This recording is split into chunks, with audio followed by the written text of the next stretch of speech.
Hello everyone. Today I thought I would feature one of my background locomotives that has pretty much shown up in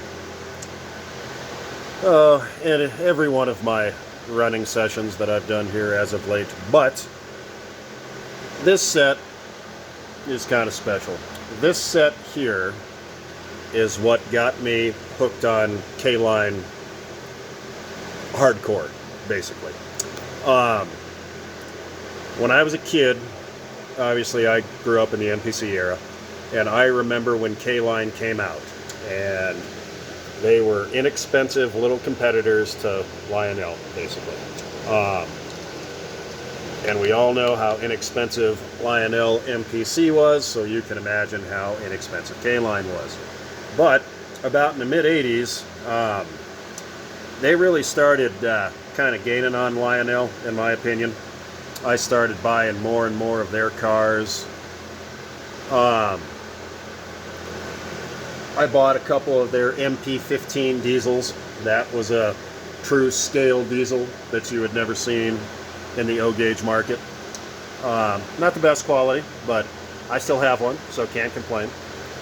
After that came the Alco S2. I have one of those that still runs perfect. But then, one day in 1997, I went down to my local hobby shop, the one that's real close to, or the one that was real close to my house here. And I came across these guys. We all know I live in Denver, so there you go. What attracted me to this thing was, this had, and I'll dig it out sometime to show everybody, but this had the most attractive set box you'd ever seen. So these three units all came individually boxed within like a master carton that had a really cool graphic on the outside. It was called like Pure Power, Power Enough to Tame the Rockies or something stupid like that. But you know, when you're in your 20s, things like that kind of appeal to you. But anyway, this was K-Line's first and least detailed version of these locomotives. If you find the later versions of these F units, these were advertised as F units, didn't even say what they were. I can show you through a couple of prototype details here that these are actually F7s. But the last versions of these would have had MU hoses, grab irons, a replaceable front pilot, so you could actually put a scale pilot on it, and they, in all honesty, rival the Atlas units. Don't believe me? Try a pair for yourself. But these guys, being the least detailed, I think they're just fine. Great gap on your pilot there.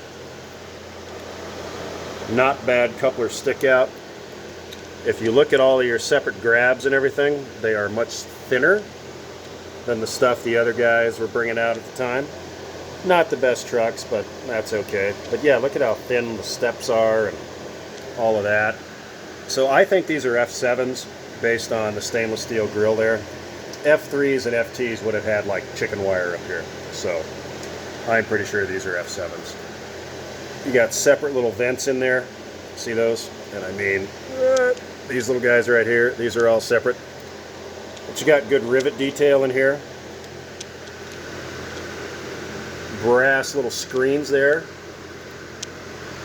There's rotating fans in there.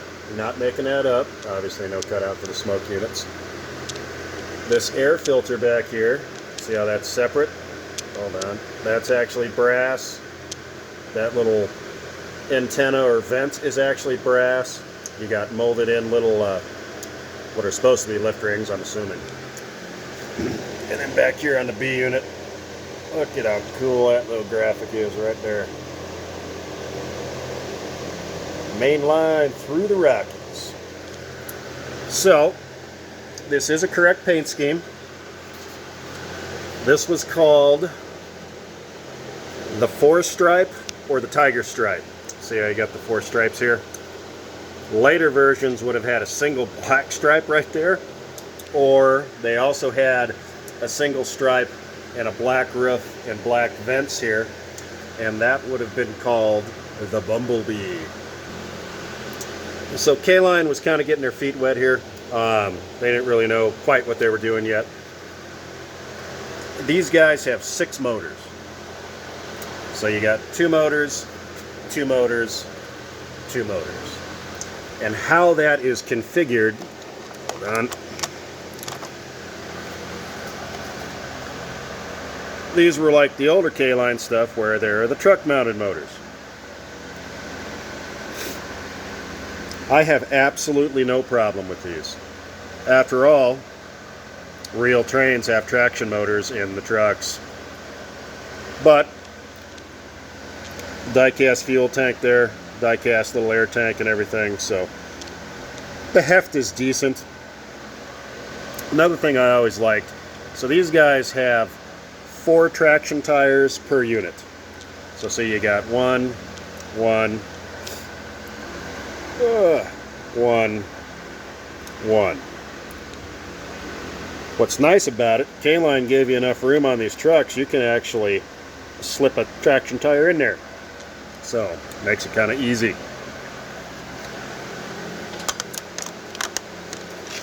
A lot of people complain about these K-Lines with the truck mounted motors, but like I said, I bought these in 1997. These are coming up on 30 years old. Haven't had a problem with them. So, it shares a common E unit for all the units. The switch is located on this guy, which is the lead. You can run just this A unit alone, AB, or AA. This little guy was called the Power Link, but in my opinion, hold on, I'll try to hook it up here. Might need 2 hands. Put you down, you can watch as I do it here, I guess.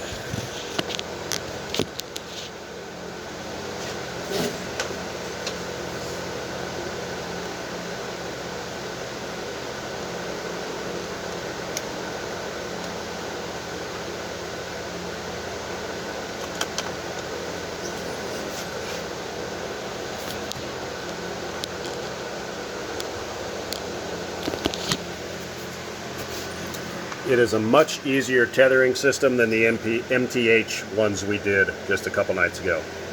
And they actually hide it pretty good. See how you can just barely see the tether in between the diaphragms there? And yes, there's another one back there. But yeah, these guys are pretty cool. And we'll try to get a running session with these. I will show you, the only complaint I have about these is they're too damn fast. We'll put a big passenger train on it to kind of slow it down, but I'll show you the, what's funny, I will show you the difference in amperage these guys use versus those MTH E8s. I realize those E8s have, you know, a sound system and a smoke unit, but you'll be amazed. I mean, these guys will probably pull every car I own. So stand by and we will head up. And boom, here we are. Alright. We'll be running some UP cars tonight just because, well, I haven't found any real grand ones yet. So, stand by.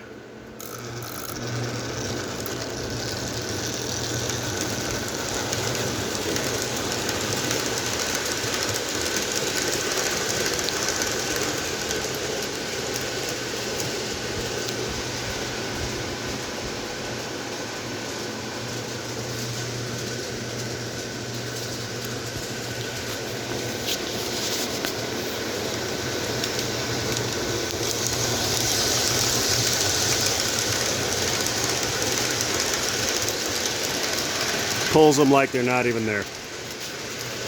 Oh, and it does have what is advertised as a digital horn. Stand by.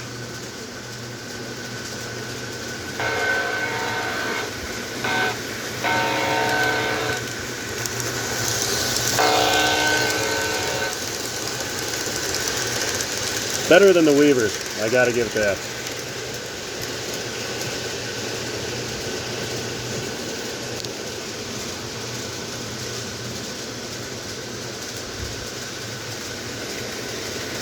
But yeah, plenty of power on these.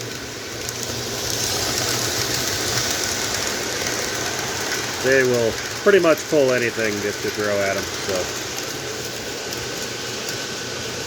and they're rocket ships too. They'll launch off of these 072 curves pretty easily. So that's 8.2 volts. That's about as slow as I can get them to go. Beautiful set though. Beautiful set. One of the best looking sets I have by far, locomotive wise. And like I said, they're still here. So they've been running for almost 30 years. But paint's held up well, electronics have held up well. I have put a set of traction tires on them once. Once again, I got lucky. They matched up with some MTHs, so fit right on. But yeah,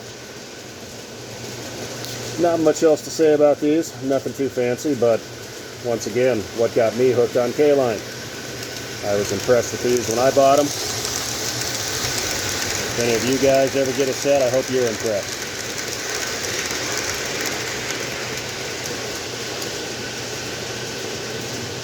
If any of you guys watch D.A. Griffin Hobby, you'll see how much he likes his K-Line F units and K-Line E units.